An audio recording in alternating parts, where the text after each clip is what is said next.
Voilà, alors ça c'était ce qu'on nous avait présenté comme outil possible, hein, sur lesquels on pouvait faire cette étude.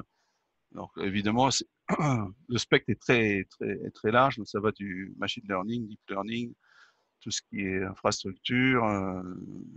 Et donc, moi, j'ai choisi plutôt de me focaliser sur le streaming and messaging, sachant que, donc là, c'est NIFI, hein, et sachant que dans le cursus euh, OC d'architecture Big Data, on a étudié Spark Streaming. Donc on voit là, et Kafka et Storm, hein, donc c'est des choses qu'on connaît. Donc là, ce qui va être intéressant dans la présentation que je vais faire, c'est de comparer quand même avec ces outils-là. Est-ce que offre Nifi, est-ce que il sait mieux faire que les autres, et aussi ce que les autres savent mieux faire que juste pour savoir comment l'utiliser. Alors déjà, les références. Bon, déjà, c'est un produit Apache, donc c'est un produit open source. Bon, il a été créé, je crois, les premières versions, ça devait être en 2010. Et puis en 2016, il a été packagé par Hortonworks. Et aujourd'hui, je crois que c'est Cloudera qui l'a repris. Donc, il offre un package global avec pas que Nifi, hein, parce qu'il y a HDS et HDF, HDP et ouais, HDF.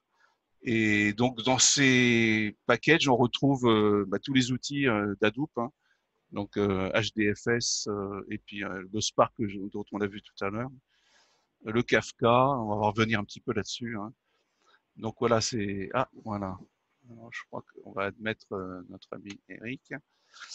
Et alors c'est utilisé par Google Cloud et par Amazon Web Service, hein. Et bon, si vous allez un petit peu sur le réseau, vous allez trouver des présentations de Renault, hein, qui l'utilisent quand même pas mal. Et là, vous avez quelques utilisateurs de type plutôt américain.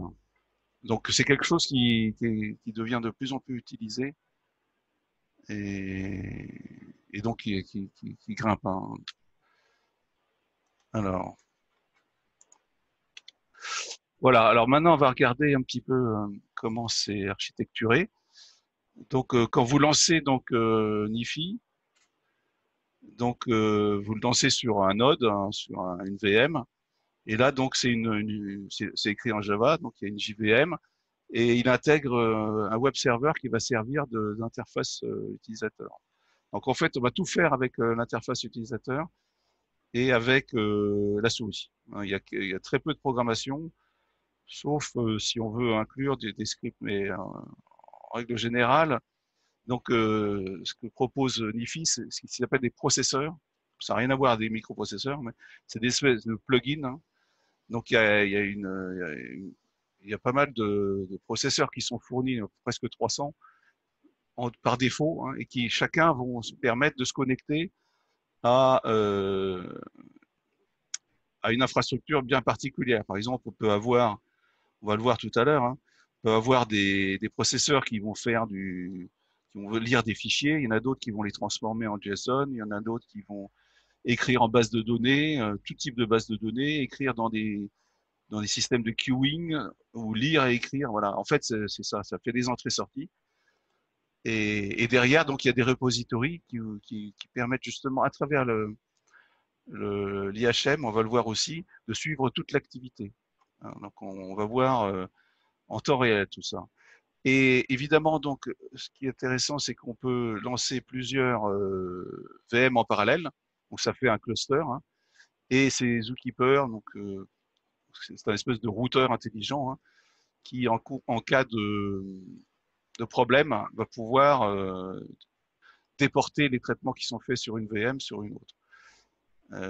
Et donc, on peut très bien imaginer qu'on a une dizaine de nœuds qui peuvent être répartis sur des data centers différents et qui assurent la faute tolérance, la scalabilité et le partitioning, hein, et les performances. Parce que là, c'est la scalabilité. Voilà comment c'est fait. Alors, maintenant, qu'est-ce que ça fait? Quels sont les points forts, hein? Alors, c'est vraiment le couteau suisse du data flow, hein. C'est-à-dire, il y a plein d'outils, je dis, et ça s'intègre dans les processus ETL, hein. Donc, ETL, c'est un terme connu, mais souvent, on ne sait pas ce que ça veut dire. C'est extract, transform et load. Et ce que fait très très bien Nifi, c'est qu'il fait très bien l'extract et le load. Et bon, le transform, il le fait aussi, mais il y a des outils qui le font mieux. Donc ça, on va le voir. Le truc bien aussi, c'est que il sait s'intégrer avec des objets intelligents, hein, l'IoT, là, Internet of Things, avec un produit qui s'appelle Minifi. Donc là, je l'ai aussi installé et je l'ai fait tourner sur un Raspberry Pi, hein, en une toute petite bécane. Et donc ça, c'est assez marrant. C'est très simple. Alors, le Nifi est très simple d'utilisation, vous allez voir, hein. On va pouvoir créer des capteurs de fichiers, par exemple, ou de se mettre derrière une file MQ, récupérer les messages, les parser et en extraire des données et les transformer. Donc, on va voir tout ça, hein. Là, donc, parmi les processeurs qui sont livrés en standard, bon, il y a toutes les bases NoSQL, comme Elasticsearch. Donc, là, dans la démo, on va utiliser Elasticsearch pour faire des dashboards. Il y a Kafka aussi. Donc, Kafka, c'est un système de queuing, un peu comme IBM MQ-Series, hein. Mais il y a aussi les processeurs MQ, hein, donc on pourrait se mettre derrière une file MQ. Il y a Splunk, hein, parce que Splunk, c'est la gestion des logs. On Storm, ça c'est du streaming, Spark aussi, mais on peut gérer des fichiers, on peut faire du HDFS, même du Watson, IBM, là, c'est l'intelligence artificielle, etc. Alors, on va voir aussi qu'on peut bien gérer toutes les erreurs, hein, et ça, on les voit sur l'IHM, et on peut même l'utiliser Nifi pour se monitorer lui-même, hein, qu'on peut très bien imaginer qu'en cas de problème dans un des processeurs, là, on envoie une information, un mail ou un truc comme ça, ou un affichage sur Kibana, par exemple. On va le voir tout à l'heure. Évidemment, parce que je disais aussi, c'est que son architecture, elle est scalable en cluster, hein, et tout ça, c'est partitionné, donc c'est fault tolérante. Voilà. Donc, pour résumer, la couverture fonctionnelle, bah, c'est une plateforme logistique de données intégrée pour automatiser le transfert de données entre systèmes complètement différents. C'est une espèce, voilà, un kit de plomberie, hein, si on fait une métaphore, et on va pouvoir transformer, voilà, ou de la câblerie, hein, de l'USB, on va passer à je sais pas quoi. Et donc tout ça sans véritablement avoir à programmer. Et en plus, donc, on va le voir tout à l'heure, mais sur l'IHM, on peut vraiment voir ce qui se passe, hein. S'il y a un problème, on va voir tout de suite où il est. Voilà, donc c'est pas un outil ETL interactif, mais il peut être intégré dans une solution de type ETL. Alors tout à l'heure, je disais que ce qui fait moins bien, mais il le fait quand même bien, hein, c'est transformation. Donc on va voir que au début d'ailleurs, j'avais utilisé Spark Streaming pour faire des trucs un peu plus difficiles, et puis finalement j'ai réussi à le faire avec Nifi. Donc bon, c'est resté simple, mais on peut quand même aller assez loin. Voilà, donc faut pas trop lui en demander. On peut pas faire des stats dedans. Il faut utiliser des outils qui sont adaptés, hein, ça, voilà. Alors, ce que je vais vous montrer comme use case, c'est celui-là, hein. Là, donc c'est le monitoring d'un parc de GAB. Donc là, vous avez les automates, hein, dans les GAB, et souvent, bon, ils sont reliés à un concentrateur. Et ces concentrateurs, ensuite, donc, ils vont envoyer les données. Donc, c'est des messages. Souvent, c'est des messages qui sont envoyés au système d'information. Donc là, typiquement, ben, on a deux concentrateurs, mais on peut en avoir plusieurs, hein. Vous avez, dans la démo, je vais en avoir trois ou quatre. Et donc là, on va utiliser donc Nifi, hein, donc avec son Zookeeper. On a aussi du HDFS, donc c'est Hadoop pour stocker des informations sur Hadoop. et on a Nifi et Kafka. Kafka, on va le revoir, mais c'est le queuing, hein. Et dans le Nifi, eh ben, on va donc extraire donc les fichiers, les lignes, ligne par ligne, et on va les parser. Et donc il y aura une partie qu'on va stocker donc sur Elasticsearch directement, hein, avec un processeur Elasticsearch, mais sans historique, et une partie avec historique. Donc on va pouvoir voir. Et donc on va récupérer l'état de chaque gamme et l'état de chaque périphérique. Voilà. Et donc in fine, on aura, donc là, je ne sais pas si vous le voyez, moi je le vois pas, mais on aura donc sur Kibana, voilà. Donc là, on va pouvoir avoir un dashboard qui va afficher donc l'état du parc, et on pourra faire des filtres dessus. Alors dans le détail, on va collecter donc les fichiers. Donc là, au lieu que ça soit du MQ série, bah, c'est des fichiers, hein. On va parser chaque message, on va le stocker dans les data lakes, donc là, le HDFS.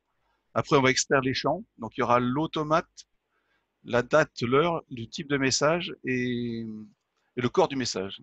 Donc ce sera des messages d'état en plus. Donc on aura l'état des périphériques. Ensuite, on va le transformer en JSON, on va le stocker dans un topic CAFA. Donc ça, c'est une chaîne, enfin, une queuing. Et après, on va extraire donc l'état des messages de cyclique, et on va extraire l'état des périphériques. Et après, on va le mettre sur Elasticsearch. Et dans Elastic, on va afficher l'état du GAB et on va avoir un dashboard qui, voilà, dynamique. Voilà. Donc, alors pour ça, donc il y a j'ai monté une plateforme, hein. Donc là, on voit que j'ai donc en rouge. Donc là, c'est un Ubuntu 18 avec que 8 Go de RAM, hein, et 1 Tera de disque. Et dessus, donc j'ai installé Nifi comme alors c'est un Nifi secondaire, hein, parce que là il va être en cluster avec un autre Nifi. Il y aura Elasticsearch dessus et il y aura un simulateur d'automate. En vert, donc le X3, c'est la même bécane, mais avec Spark Streaming. Bon, là, finalement, on ne va pas l'utiliser, mais il y a Kafka donc pour le queuing. Il y a une troisième bécane donc en bleu, donc elle fait toujours la même taille. Et il y a un IFI primaire et un simulateur d'automate. Et enfin, il y a le Raspberry Pi, donc il fait que 1 Go de RAM et 32 Go de SSD. Donc il y a un mini IFI dessus. Donc vous voyez, c'est cette petite bécane, c'est tout petit, hein. Et il y aura aussi un simulateur d'automate. Donc ce qu'on va faire, c'est qu'on va simuler des messages sur le Raspberry et on va les faire remonter sur le cluster IFI. Et donc là maintenant, ça va être la démo. Alors, la démo, la démo. Voilà. Alors la démo. Donc là, je suis sur l'interface Nifi.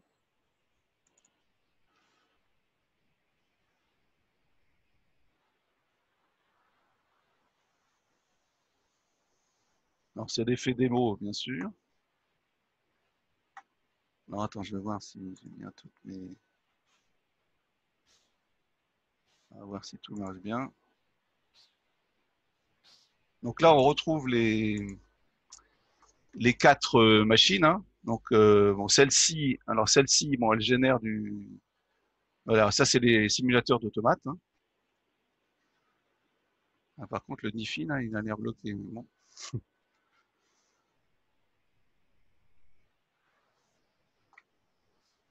Ah, voilà. Donc là, il y en a un qui. Alors, ça c'est le Nifi secondaire, hein. Donc ça c'est l'interface en fait par défaut. Donc c'est le GUI, hein. Donc on voit que on peut faire des groupes de programmes, de fichiers, hein, et dans lesquels donc on va mettre du code. Donc là il y a le code du Raspberry Pi et là c'est le code qui permet d'envoyer. On peut relier un IFI à un autre, hein, ça c'est très pratique. Alors, et celui-là, voilà. Donc là, j'ai mon use case automate du parc, monitoring, d'accord. Donc, je vais rentrer dedans déjà. Voilà. Et là, donc, j'ai mis des codes couleurs pour savoir sur quelle bécane ça tourne, hein. Donc, en bleu, hein, c'était une des 4 bécanes. Et là, donc là, le premier truc qu'on voit ici, c'est qu'on va aller lire des fichiers. Donc, donc là, vous voyez que ils ont un statut, ils sont en vert, ça veut dire qu'ils sont en running, ils tournent. Donc là, tout est en vert et tout fonctionne. Ici, donc, en cliquant ici, on peut voir la configuration. Donc en fait, ce getFile, qu'est-ce qu'il fait? Il sait lire des fichiers, hein. Et la seule chose qu'il faut indiquer pour qu'il lise des fichiers, c'est le répertoire sur lequel ils sont et éventuellement un filtre sur les noms des fichiers. D'accord? C'est la seule chose. Une fois qu'on a fait ça, donc on lance le processus et là, on va pouvoir voir son activité déjà. Voilà. Donc là, on voit que ça fonctionne, hein. Donc en fait, il lit des fichiers et on peut voir son activité là sur, je crois que c'est sur ton Tuesday, ouais, c'est sur 24 heures, hein. Et surtout, ce qu'on peut faire, c'est voir le type de données qu'il est en train de lire et tout l'historique. Donc là, il est en train de, voilà. Et donc là, il est 18h56, hein, donc c'est bien l'heure qu'il est. Et là, je peux aller voir, par exemple, qu'est-ce qu'il est en train de faire. OK? Et là, je peux même aller voir le code ou le télécharger, hein. Et là, vous allez reconnaître, pour ceux qui connaissent, un message Gab, hein. Voilà. Donc là, vous voyez, ça c'est peut-être Doua qui peut connaître. Mais donc là, c'est le type de message. Là, on trouve le numéro de l'automate, la date et l'heure, et ensuite, c'est un cyclique et l'état du Gab ici et l'état des périphériques, hein. Voilà. Donc là, ce qu'on fait, c'est que pour rajouter, si vous voulez rajouter par exemple un, un concentrateur, parce que ça joue au concentrateur de Gab, vous avez ici donc la barre de menu, hein. Donc cette barre de menu vous permet de rajouter des processeurs si besoin, hein. Voilà. Donc là, des processeurs, j'ai dit qu'il y en avait des centaines, hein. Donc là, il y a une petite aide. Par exemple, si je cherche un processeur de database, voilà, il va me sélectionner tous ceux qui database. Si je veux faire un put sur la database, voilà. Donc là, je peux faire un put SQL, je peux faire un put Hive. Donc c'est les bases Hive, Hadoop, hein. Voilà. Donc là, j'ai même les interfaces Amazon Web Service, hein. Je peux faire du fetch sur un S3, par exemple, un delete object, machin. Je peux faire du Avro. Et je peux faire du Kafka, par exemple, hein, ou du JSON, hein. Alors tout ça, une fois qu'on l'a pris et qu'on l'a mis là, il suffit de le paramétrer, hein. Donc là, après, vous venez ici, vous configurez, et alors souvent c'est ici. Vous indiquez, souvent c'est. Alors là, j'ai pris quoi? J'ai pris du Kafka, hein, donc on va le voir, hein. Donc là, vous indiquez l'adresse IP ou le nom du serveur Kafka avec son port. Et puis, on va le voir tout à l'heure, oui. Donc, tout est comme ça, hein. Il suffit de draguer et dropper. Alors ça, je vais le retirer. Voilà. Donc là, il y a plusieurs types d'entrées, hein. Donc là, ils sont tous actifs, hein, si je regarde celui-là. Enfin, ouais, ils sont tous actifs, hein. Et là, ça aussi, c'est typique à Nifi, hein. Ce qu'on appelle un funnel, c'est un entonnoir dans lequel on peut aller placer plusieurs entrées, hein. Donc ça, c'est très bien, notamment pour l'Internet des choses, hein, IO Things, parce que là, on va pouvoir entrer des centaines d'inputs, hein. Et tout ça, ça va être concentré ici. Et ensuite, voilà. Alors là, qu'est-ce qu'on fait? Eh ben, on a reçu, on l'a vu tout à l'heure, on reçoit des messages. Donc, on va regarder ça. En fait, ça va prendre ligne par ligne et ça va permettre ensuite de l'analyser, hein. Donc là, il s'appelle speed text. Donc, comment ça fonctionne, ce truc? On regarde. Properties, bah, il n'y a rien à faire. En fait, il n'y a rien à faire. Il va faire tout seul. Il va faire tout seul le split de tout ce qu'il va récupérer. Et ensuite, il va le fournir au suivant. Et là, on voit que, bon, en cas de failure, on peut aller mettre, par exemple, les fichiers qu'on a reçus dans un répertoire spécifique. On va faire un put file. Donc là, si je regarde le put file, bah, il va mettre dans Hadoop error dans un répertoire. Ok. Et en cas de, et ici, je garde une trace. L'original, en fait, c'est je regarde une trace de ce qui s'est passé. Donc, je pourrais le mettre sur HDFS où je veux. Alors, ensuite, le truc le plus intéressant ici, là, c'est l'extract texte. Donc là, c'est un peu le truc le plus compliqué, mais qui reste très simple, où là, on va décomposer le texte. Hein. Donc, par exemple, l'automate, hein, on lui donne une expression régulière et on va lui dire où se trouve le numéro de l'automate. Donc là, c'est entre parenthèses, c'est ici. C'est un truc sur 8 caractères qui commence après le G0. Hein. Donc, il y a son état, l'état de l'automate, le corps, donc il va nous être utile ensuite pour voir l'état des périphériques, et, et ensuite l'état du distributeur, de l'encrypteur, du lecteur et le type de message. Hein, voilà. Donc là, avec ces simples expressions régulières, le composant qui est là, donc il va faire le job. Ensuite, ce qu'on va faire, c'est que on va lui rajouter un attribut parce qu'on va pas prendre la date et l'heure qui est fournie dans le message, mais on va lui fournir une date et heure bah, qui est actuelle hein, pour que ça soit véridique. Hein, ça soit... Et donc là, bah, on lui dit voilà, donc tu me formates la date en YMT, voilà. Et donc ça va devenir la date courante. Et ensuite là, si je vais transformer tout ça en JSON, le seul truc que j'ai à faire, c'est très simple, c'est que je lui dis les champs que je veux mettre en JSON. Mais c'est tout ce qu'on a à faire. Et ensuite, ce JSON, eh ben, je vais l'envoyer dans Kafka, donc c'est une file. Et là, le seul truc que j'ai à faire, c'est de lui dire sur quelle bécane on se trouve. Donc, c'est sur la bécane verte, X103. Le port 90, c'est standard. Et le topic, en fait, c'est le nom de la file, si on veut. Hein, si on veut faire une analogie.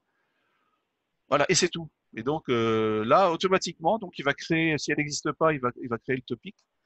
Voilà. Et après, qu'est-ce qu'on fait? Eh ben, on l'envoie dans Elasticsearch. Et là, le seul truc qu'on a à faire, c'est pareil. C'est le X106, donc c'était la bécane rouge en haut, son port, et le nom de la collection. Donc, il s'appelle etagap from Nifi Store. Voilà. Voilà. Donc, ça, c'était la partie dynamique. Et l'autre partie qui est statique, bon, elle fait la même chose, sauf qu'elle va mettre le résultat dans une autre collection qui s'appelle etagap from Nifi flat. Voilà. Et donc, bon, on va peut-être le voir tout à l'heure, mais tout ça, ça va aller donc dans les bases de données Elasticsearch. Voilà. Donc tout est fait comme ça. Alors, petite particularité qui sont intéressantes, c'est que depuis la version 1.8, là on est à 1.11, lorsque on a un flux comme ça entre deux processeurs, eh bien on peut lui dire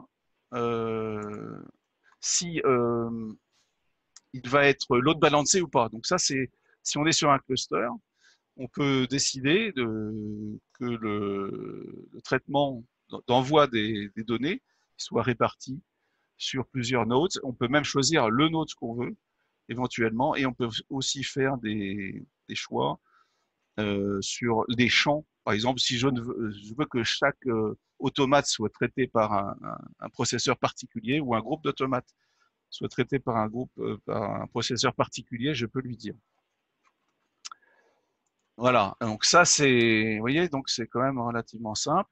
Ensuite, là, ce qu'on a ici, donc là, on peut connecter deux NIFI entre eux. Hein, donc, bah, typiquement, si j'en ai, par exemple, si j'en ai un aux États-Unis et puis un autre en Europe, donc j'aurais peut-être intérêt à les faire communiquer à travers ce truc-là. Et aussi, alors, voilà, et ici, là, vous voyez, là, je vais consommer en fait des informations qui viennent de Kafka. Et en fait, ça va venir du Raspberry. Hein. Donc, on va le voir. Donc là, je vais sur un autre NIFI, un NIFI secondaire, sur lequel, donc ici, j'ai le programme du Raspberry, hein, Raspberry Pi, et lui, il fait juste la même chose, il fait le get file et il le met directement dans Kafka, mais pas en local, il va le mettre dans Kafka, mais en distant, donc sur la bécane verte. Hein. Et donc, de l'autre côté, lui, sur la bécane verte, voilà, c'est vert là, on va juste venir le consommer. Hein. Donc là, ça veut dire que je peux connecter un Raspberry Pi directement hein, et envoyer les données à Kafka à travers le réseau. Hein. Donc c'est extrêmement puissant. Donc là, j'ai parlé du load balancing. Alors, j'ai pas parlé de sécurité. J'en parle assez rapidement, mais disons qu'au niveau de la sécurité, donc on peut se connecter en authentification à peu près tout ce qu'on veut. Hein. Donc il y a notamment donc les LDAP, Kerberos, O2, SAML, enfin, tout ça c'est couvert. Tous les transferts sont faits en TLS 1.2, on peut choisir le niveau de cryptage. Alors j'ai dû oublier encore. Ah oui, peut-être oublié encore. Oui, alors j'ai peut-être pas tout fini. Oui, donc là j'ai déjà parlé de pas mal de choses. Alors 19h06, je sais pas ce que j'ai commencé. Donc maintenant ce qu'on va voir, c'est ce que ça donne au niveau du dashboard. Voilà. Après vous me poserez des questions si vous voulez. Donc voilà, donc là le dashboard il est là. Donc là en fait c'est le nombre d'automates en service. Donc là j'en ai 4313. Et là, c'est le nombre d'automates hors service, hein, parce que ça, c'est le statut 00, c'était en service, et 01, c'est hors service. Donc là, évidemment, c'est rafraîchi en temps réel. Hein. Ici, j'ai le débit. Hein, j'ai le débit en messages par minute. Hein. Donc là, sachant que je n'ai que les messages d'état, hein, dans une configuration telle que on a dans la société de paiement, sur 13 000 GAB, on aurait 50 000 messages par heure. Et là, donc, si je regarde, mais je dois être largement au-dessus. Hein. Donc là, on peut changer, on peut dire, donne-moi des messages dans l'heure. 1 hour, yes. Voilà. Donc toi, j'en ai 50 000. Donc on est vraiment quasiment dans les flux de production de 13 000 GAB. Hein. D'accord. Et là, donc, on a une vue plus dynamique. Hein. Par exemple, là, j'ai débit moyen des messages. Donc là, on voit qu'effectivement, des fois, on est à 1800, des fois, on est. Et puis, on peut avoir donc une plage. Par exemple, si je veux regarder les, les 2 derniers jours ou le last 7 days, ça ne tourne pas depuis. Ah si. Ah, ouais. Ah non, mais ça ne pas tout. Donc là, on peut voir l'évolution. Hein, en fonction du temps. Et bien sûr, on pourrait aussi donc faire des tris sur l'état des périphériques. Donc typiquement, si je viens ici, donc je peux modifier et rajouter des filtres. Et là, je vais par exemple voir, je vais voir si les lecteurs, hein, lecteurs, voilà. Donc je vais voir tous les lecteurs qui sont hors service. Donc là, je vais is not, voilà, is not 0. Et là, donc, voilà, it's not 0. C'est même indiqué ici. Voilà. Donc là, je vais avoir voilà, tous les lecteurs HS. Hein. Donc là, j'en ai 7. Donc sur les 100 GAB qui étaient HS, j'en ai 7 qui sont dus au lecteur.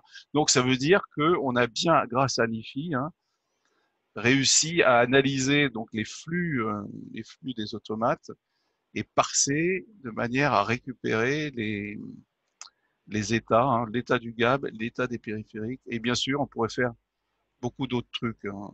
Donc là, c'est assez sans fin. Bon, moi j'ai vu des gens chez Renault qui au début disait ouais c'est un peu un gadget et puis finalement bon, l'avantage c'est que vous arrivez sur l'application, hein, vous la connaissez pas. Et ben là vous savez déjà ce que ça fait, hein.